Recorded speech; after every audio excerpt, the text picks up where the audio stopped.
when you have a dream that flows from the heart, life feels so amazing. It feels exciting, and I like to think about it as being pregnant. Like when you become pregnant, in that conception of that vision and that dream starts to happen, it just feels so exciting. You look at the vision of having your baby in your arms, or having that special person, and it's just so amazing. And the same thing happens with a dream.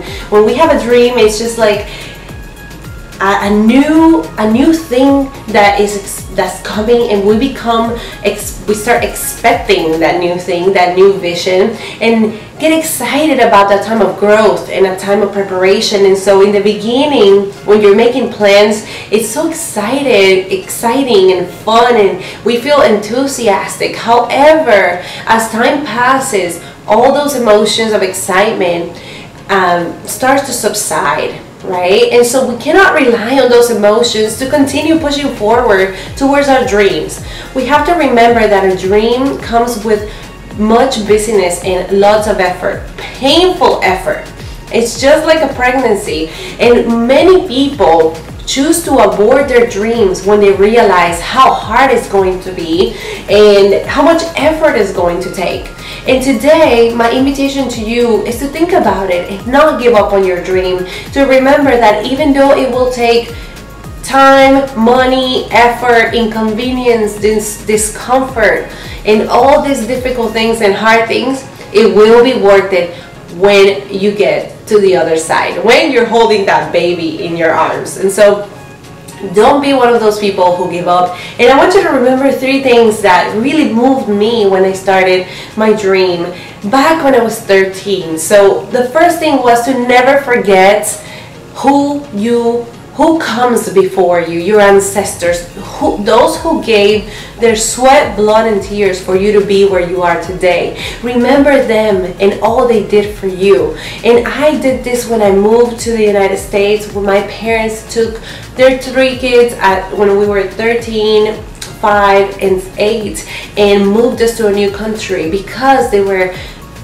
wanting to give us a new opportunity to succeed. We were running away from very, very ugly things that were happening in our country and trying to find a bright future. And so my parents packed their bags, they left everything behind and moved us to a new country for us to pursue our future. And I was only 13, but at that time I knew that I had to honor their effort. I had to honor their sacrifice and be successful in whatever way that meant, whatever that meant for me.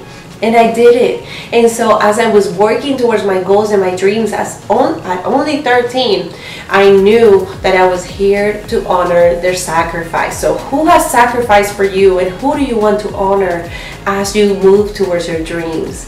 And the other thing to think about is, when you're 90 years old, how will you feel? When you look back at your life, do you want to feel regret, or do you want to feel satisfaction and fulfillment with the life that you created?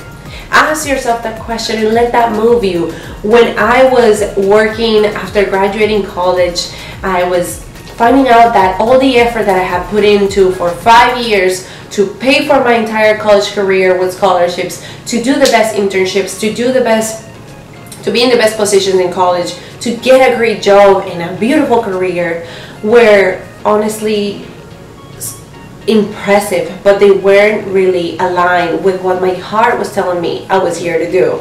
And so as I found that out, I realized, wow, I worked so hard for this for 5 years, studied hard, learned a new language, learned a new culture, graduated from a great university with honors, got in jobs in really good companies, and now I realize that when I see my life today, this is not the life that I want to look back at when I'm 90 years old. There's a whole new dream that I want to birth, and I figured that out in 2015.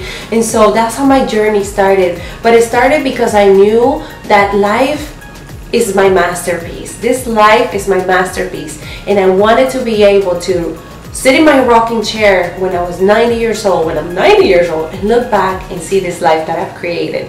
And so I switched my gears and moved into a new journey. And today is a perfect day for you to think about, how do you want to feel when you're 90? And are you in the path to that dream life today? If not, you can still continue. You can start and you can make it.